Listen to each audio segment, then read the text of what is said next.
C'est dans ce type de congélateur que sont conservés des vaccins à l'hôpital Bouaïra de Lilongwe au Malawi. Pas facile dans ces conditions pour le pays de stocker des vaccins anti-Covid de Moderna ou Pfizer qui nécessitent des températures de congélation allant de -20 à -80 degrés Celsius. Les vaccins normaux que nous utilisons actuellement dans le cadre de notre programme élargi de vaccination ont une efficacité entre 2 et 8 degrés Celsius.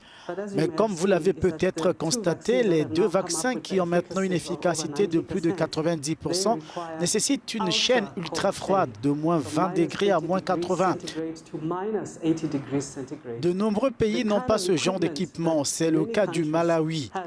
Donc pendant que nous faisons notre évaluation, nous examinons cette question, mais nous ne savons pas toujours quel type de vaccin le pays va utiliser. Suffisant donc pour donner du tournis? Face à ce défi, les autorités locales se tournent plutôt vers des candidats vaccins comme celui d'Oxford et AstraZeneca, adaptés aux infrastructures du pays.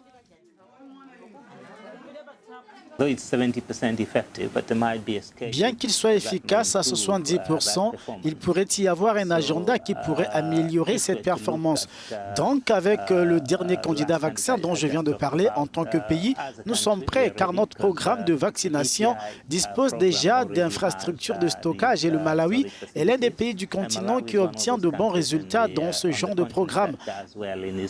Nous avons donc déjà des infrastructures en place dans toutes les régions. L'Afrique doit vacciner au moins 60% de sa population et a besoin d'1,5 milliard de doses de vaccins selon le Centre africain pour le contrôle et la prévention des maladies.